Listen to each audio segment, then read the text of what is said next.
Hello, good morning, and here we are again. Another weekly video, Living with Alzheimer's, and this is week number 40.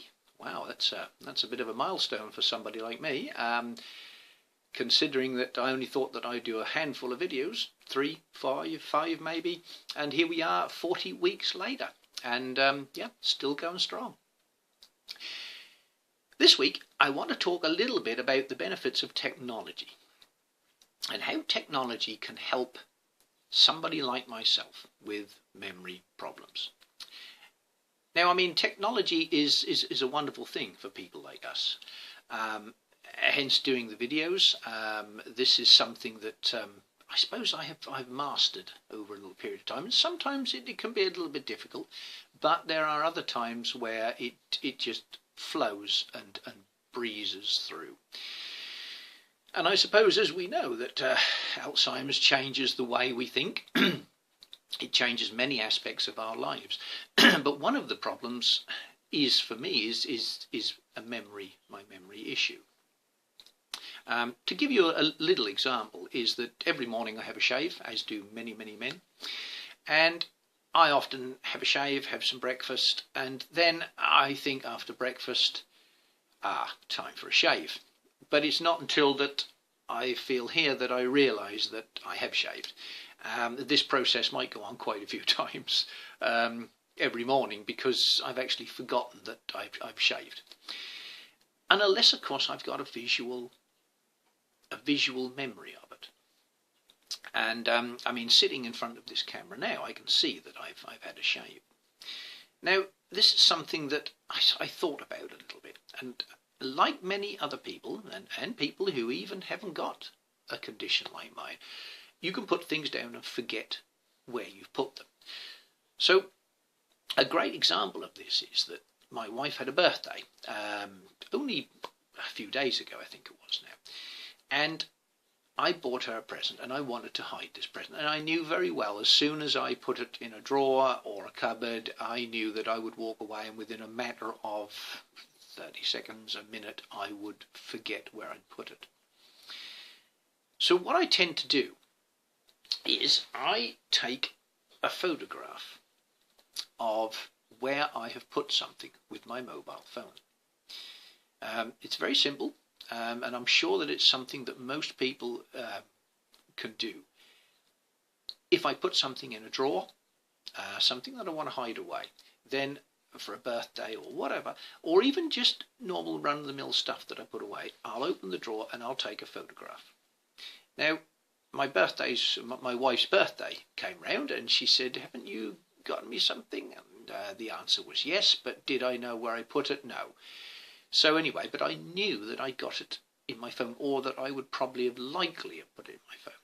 So I went through to the pictures on my phone and found the item in an open drawer. I knew exactly where it was. So it becomes a visual memory. It becomes something that I can look at, and I know where something is. Once I've found that item, then I can delete the photograph. Now, I've used this idea in quite a few different environments and scenarios. I do a lot of housework now, and it's something that I never enjoyed, and I hated. I'm sure of that, because I don't think I ever did it. But now I rather enjoy doing it, and I don't mind hoovering and doing stuff. But when I polish, we have ornaments on mantelpieces and things like that. And when I polish, because I take them all off, and where did they go?